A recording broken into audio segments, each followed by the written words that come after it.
자, 9장에서 14절 말씀을 볼 건데요. 지난주에 저희가 시간이 예배를 약해지지 않게 하라고 여러분들한테 말씀을 드렸습니다. 학개 선지자가 건축이 제대로 되지 않는 이 이스라엘 백성들, 지쳐가는 이스라엘 백성들에게 힘을 내십시오. 여러분들이 하고 있는 그 건축이 완성이 되는 그 시간에 하나님께서 여러분들에게 은혜와 기쁨을 선물해 줄 거고, 여러분들의 삶을 축복해 줄 거고 인도해 줄 거라는 그 확신의 메시지를 전달하면서 이스라엘 백성들이 힘을 내서 이 성전을 건축하게 됩니다. 하지만 성전을 건축하고 나서도 삶이 딱히 바로 바뀌지는 않았어요. 굉장히 긴 시간 동안 그들의 고통은 지속되고 있었습니다. 그 시간이 이들에겐 굉장히 견디기 어려웠었던 시간들인 것 같아요. 그리고 그 시간 동안 나름의 방법들을 동원해서 정착을 하고 자리를 잡은 사람들이 생겨나기 시작하면서 이제 교회의 어떤 모임과 예배와 하나님께 영광을 돌려야 되겠다는 그 마음가짐은 점점 약해지면서 이제 제사장도 형제자매들도 모두가 약한 상태에서 자기 삶을 살기에 바빴던 시간들을 예레미야 선지자가 도전을 주는 부분으로 여러분들에게 말씀을 좀 전했었습니다. 시간은 우리를 강하게 할 수도 있지만 그 길어지는 또 힘든 시간들이 길어지면 길어질수록 우리의 믿음을 또한 깎아먹을 수도 있다는 걸 우리는 경험해서 알 수 있죠. 우리가 긴 시간 예배를 드린 동안 또 매주 예배를 드리지만 우리의 마음의 자세가 어떤지, 오늘 또 어떤 마음으로 이 자리에 왔는지를 한번 돌아보시는 시간이 되기를 바라겠습니다. 또 흠이 없는 예배를 우리가 드리자라고 했는데 어떻게 하면 흠이 없는 예배를 드릴 수 있을까에 대한 이야기들을 오늘 좀 더 구체적으로 좀 얘기를 좀 나누도록 하겠습니다. 화면은 꺼주시고 이거는 같이 읽도록 하겠습니다. 자, 뒷부분 9절에서 14절 말씀만 보면서 같이 읽도록 하겠습니다. 자, 시작. 네. 자, 시작 읽도록 하겠습니다. 자, 시작.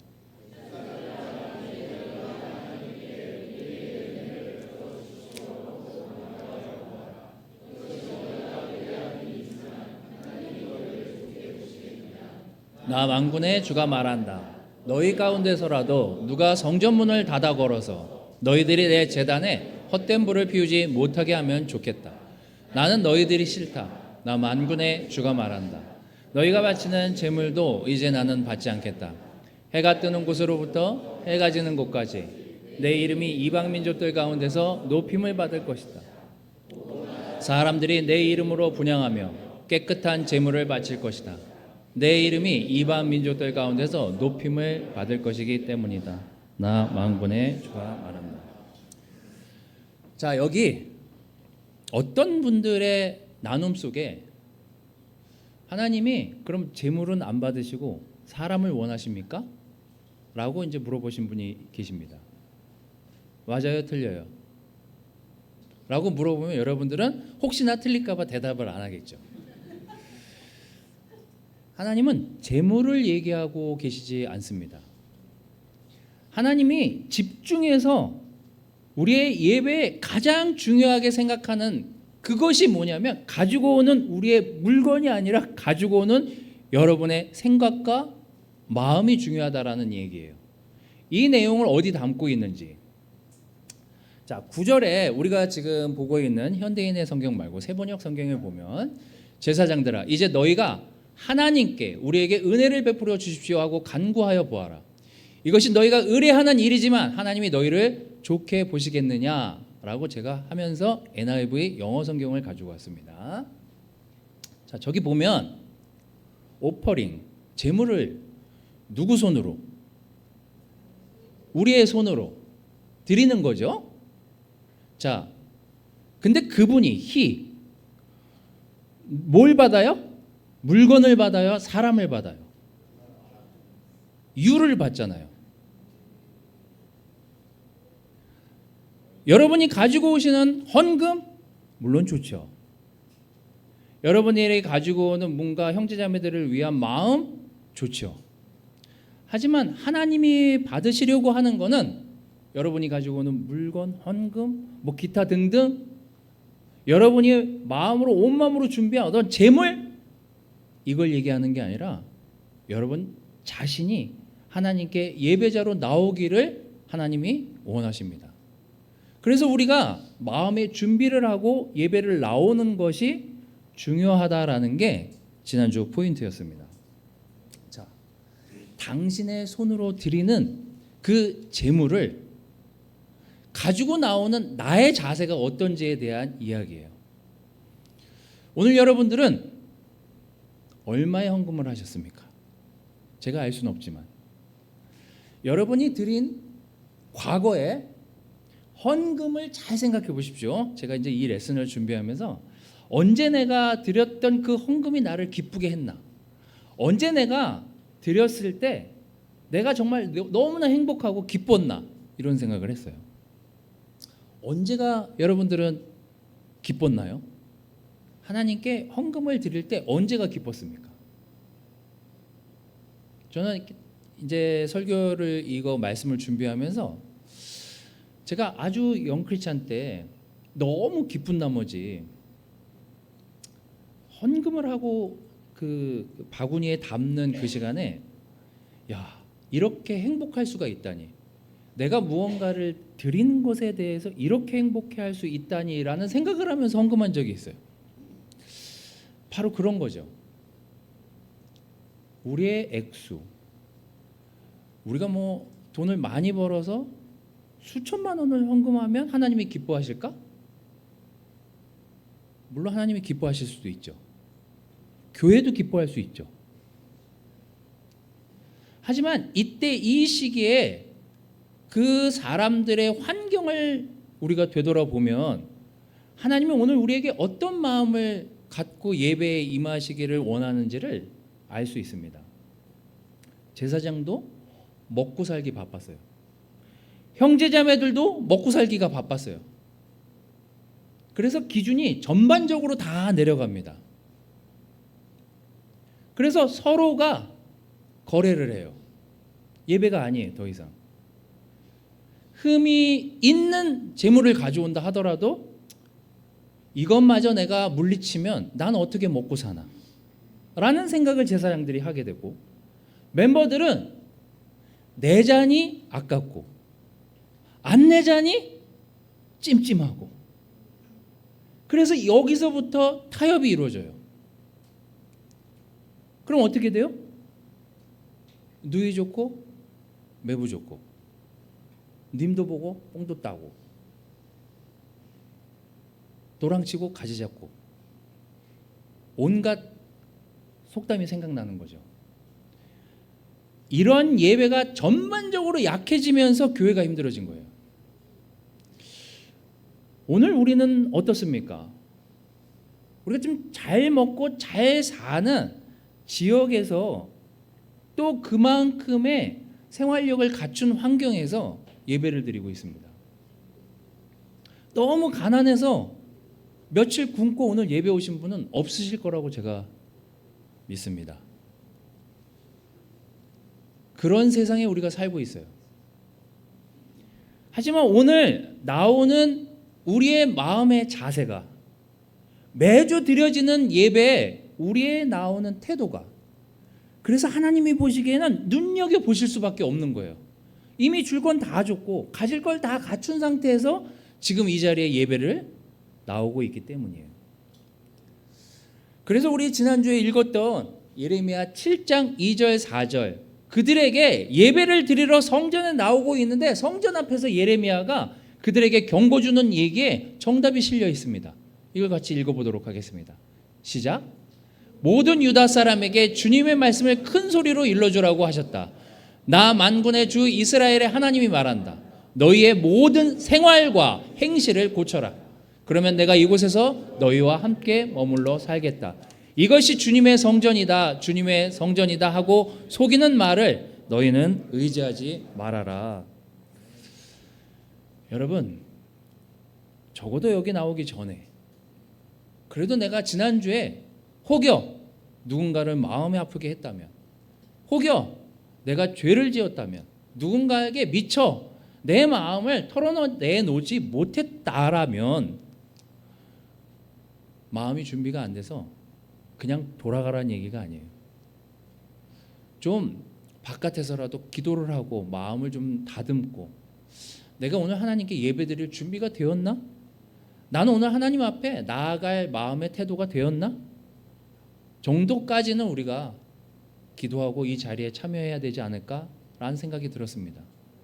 옥상문도 열려 있고 방수가 잘 돼서 엄청 넓고 깨끗해요.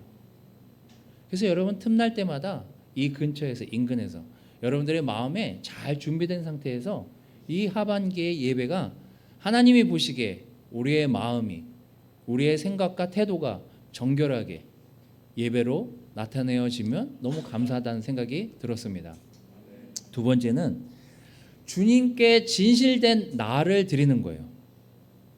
자, 요건 제가 읽고 요 다음 나오는 내용은 여러분들이 읽도록 하겠습니다.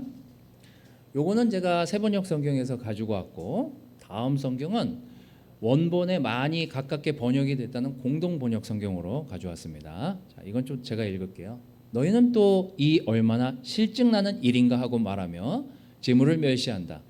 나 만군의 주가 말한다. 너희가 훔쳤거나 쩔뚝거리거나 병든 짐승을 재물이라고 가지고 오니 내가 그것을 너희에게 달갑게 받겠느냐. 나 주가 말한다. 자기 짐승 떼 가운데 좋은 수컷이 있어서 그것을 바치기로 맹세하고서 흠이 있는 것으로 바치며 속이는 자는 저주를 받을 것이다. 나는 큰 임금이다. 나 만군의 주가 말한다. 이방 민족들까지도 내 이름을 두려워한다. 자, 공동번역 성경 제 건 카메라에 꺼주시고 다시. 자, 이제 요거는 여러분들이 한번 읽어보시기 바랍니다. 자꾸 저렇게 카메라로 화면으로 나오게 해주시려고 애를 쓰시는데, 자 13절 14절 여러분이 한번 읽어보십시오. 자 시작.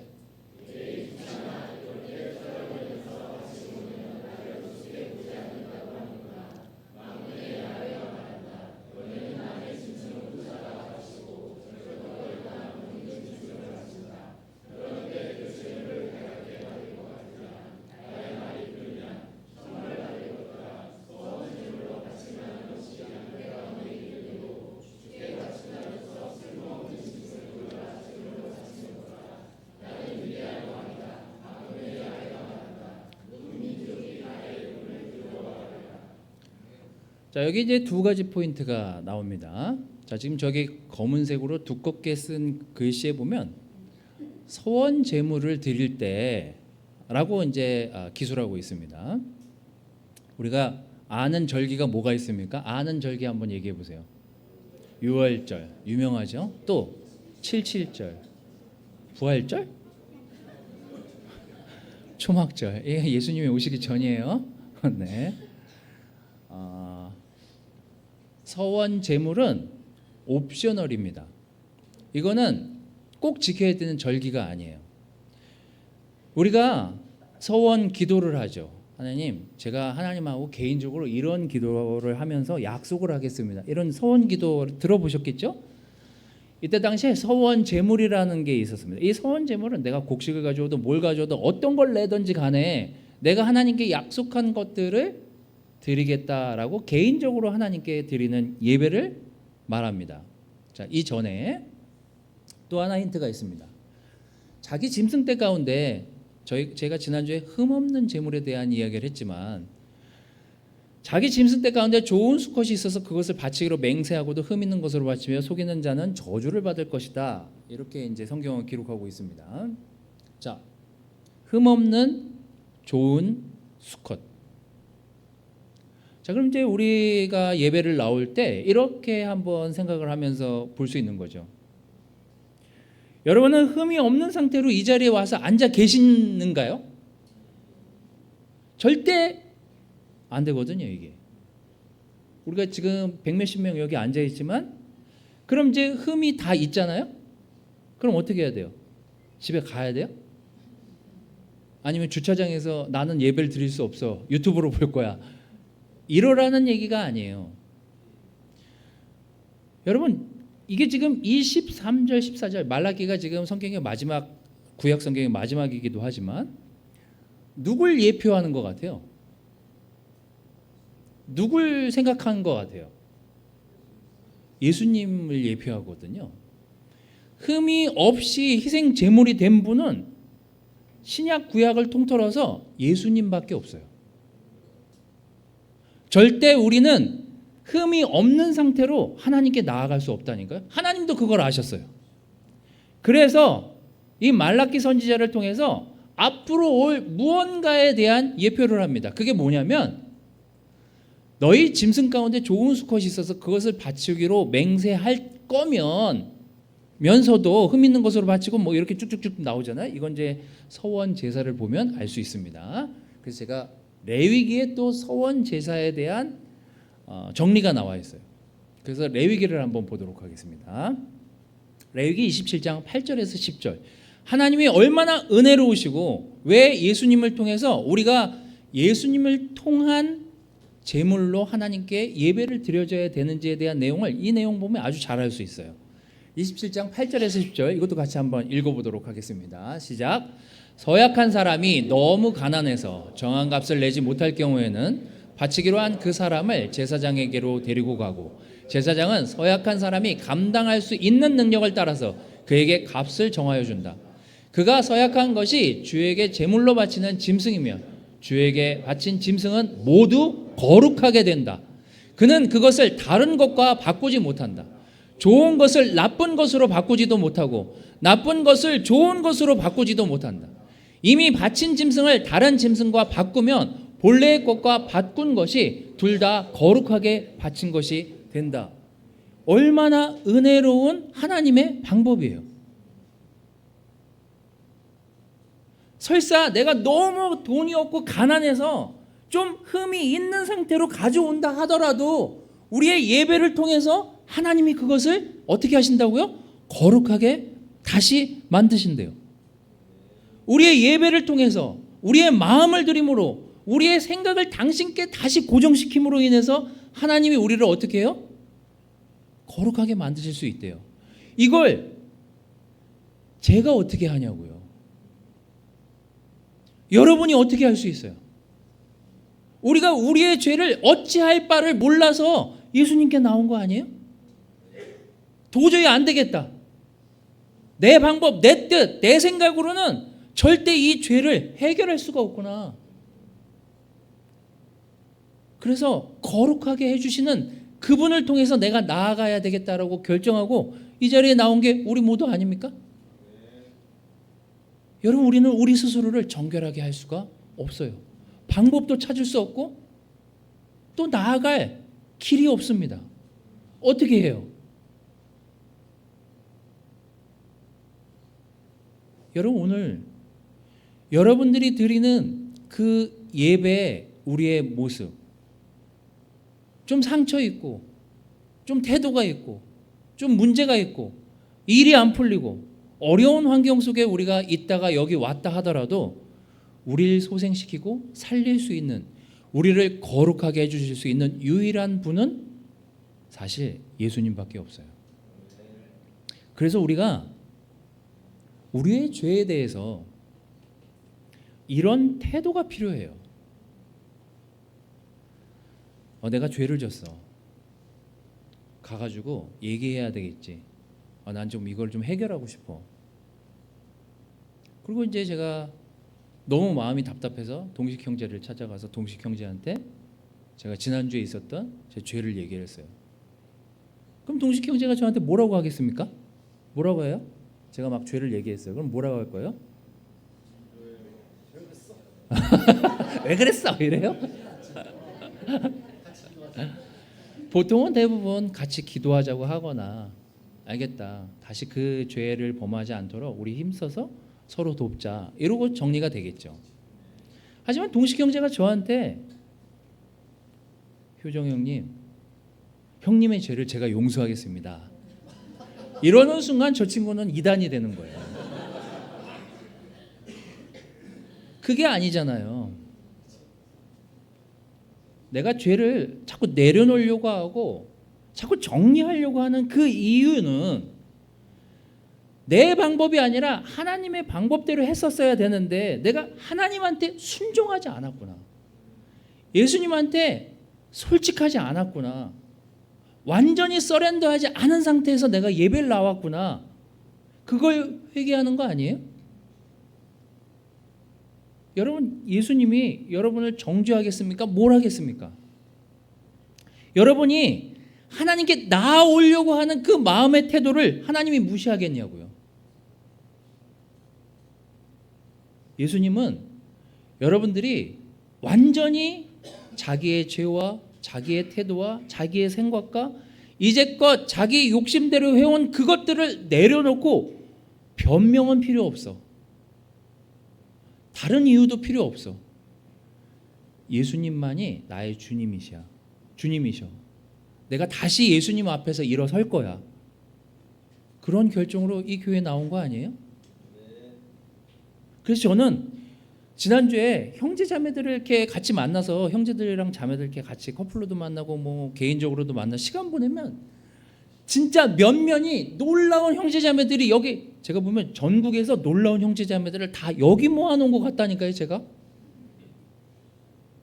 서울 가서 서울 형제자매들을 만나고 일산 가거나 대구 가거나 부산에 가거나 거기서 예배를 드릴 때 그 형제자매들을 보면요, 이렇게 놀랍고 샤프한 형제자매들을 어떻게 요런 데 다 모아놨지?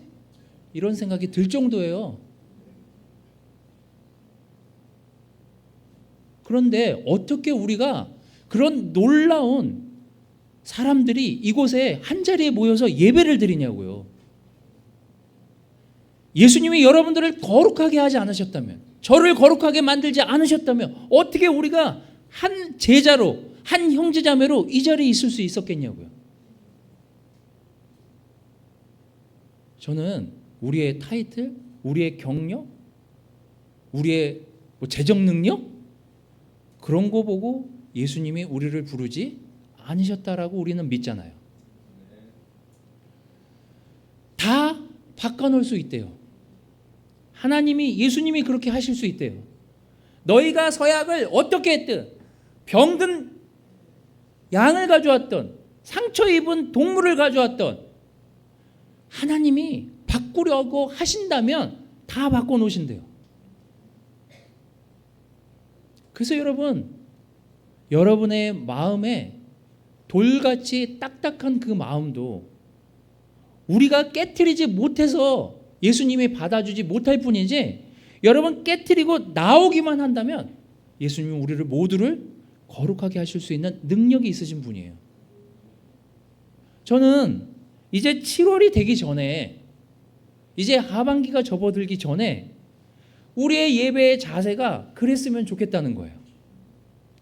흠이 있을 수도 있고 없는 상태로 이 자리에 오늘 나왔을 수도 있습니다. 지난주에 정말 하나님과 열심히 지나면서 기쁘게 살다가 난 정말 행복해, 오늘 죽어도 여한이 없어, 오늘 죽어도 난 천국 갈 확신이 있어, 그렇게 나온 분도 분명히 여기 계실 거라 믿습니다. 하지만 내가 오늘 죽으면 갸우뚱 이렇게 나오신 분도 있을 수 있을 거라고 저는 생각해요. 하지만 그래도 흠 있는 상태에 여기까지 나온 것만으로도 예수님은 여러분의 마음을 기쁘게 보실 수 있다고요. 그렇다면 우리가 오늘 다시 마음을 고쳐잡고 내 죄를 내려놓고 흠없는 상태가 되도록 노력하려고 순종하며 예수님께 나아오는 우리의 태도를 하나님이 기쁘게 제물로 받아주시지 않겠습니까? 히브리서 13장 12절 14절 말씀을 같이 읽으면서 오늘 말씀을 정리하도록 하겠습니다. 같이 한번 읽어보도록 하겠습니다. 자, 시작. 예수께서도 자기의 피로 백성을 거룩하게 하시려고 정문 밖에서 고난을 받으셨습니다. 그러므로 우리도 진영 밖으로 나가 그에게로 나아가서 그가 겪으신 치욕을 짊어집시다. 사실 우리에게는 이 땅 위에 영원한 도시가 없고 우리는 장차 올 도시를 찾고 있습니다. 그러니 우리는 예수로 말미암아 끊임없이 하나님께 찬미의 제사를 드립시다. 이것은 곧 그의 이름을 고백하는 입술의 열매입니다. 여러분 진짜 믿으십니까? 우리가 이 땅에서의 삶으로만 끝나는 것이 아니라 이 이후에 예수님과 또 먼저 간 우리의 형제자매들과 조우하며 기쁘게 예배를 드릴 거기까지 우리가 생각하면서 이 제자의 삶을 살고 있으십니까? 오늘 히브리서는 이렇게 얘기하고 있어요. 그가 우리 때문에 치욕을 겪고 고난을 받으시고 십자가의 희생 제물로 우리의 죄를 대신하셨다고요. 그래서 우리가 부르는 모든 찬양에는 사실 예수님의 보혈에 관한 찬양이 많아요. 그래서 찬양을 많이 부르시라는 거예요. 나의 죄를 씻기는 예수의 피밖에 없다잖아요. 우리가 우리를 깨끗해 할 수 있는 능력이 우리에게 1도 없어요. 0.1이라도 있으면 하겠죠. 없다니까요. 여러분 다시 한번 우리가 하나님께 순결하고 정결한 마음으로 예배에 임하고 나아갈 수 있도록 우리의 마음을 정리해서 이 자리에 기쁘게 예배를 참여해 주시기를 바라겠습니다. 결국 하나님은 우리가 돈을 수억을 가져오든 수십만 원을 가져오든 수백 원을 가져오든 재물이 중요한 게 아니다. 예배자로 나오는 우리 한 사람 한 사람의 마음을 원하십니다. 예배자로 여기 나오십시오. 예배 참여자로 나오지 않기를 바라요. 우리 모두는 예배자예요. 그리고 여러분 나올 거라면 정말 진실된 마음으로 나오십시오. 아니 흠이 있는 채로 나온다 하더라도 마음을 고쳐먹고 다시 한번 예수님께 나아가기로 결정한 상태로 이 예배에 참여하십시오. 그래서 이 예배가 하나님 보시기에 너무나 기쁘고 내가 성전문을 열고 너희를 기쁘게 받고 이제 성전문을 닫지 않겠다. 내가 너희를 기쁘게 받아들이고 함께 예배드리면서 함께 찬양하겠다. 그게 우리의 모습이 돼야 되고 그게 우리의 예배의 모습이 돼야 되지 않겠습니까? 자, 이제 다음 주 또 주중 예배 우리에게 지속적인 예배들이 이어져 올 것입니다. 다시 한번 우리가 우리의 예배가 우리에게 어떤 마음의 태도로 그 예배에 참여하고 있는지를 생각하면서 정말 주님께 감사한 마음으로 기쁜 마음으로 나온다는 생각으로 우리의 모두의 예배를 다시 한번 생각해 보시면서 말씀을 마치도록 하겠습니다.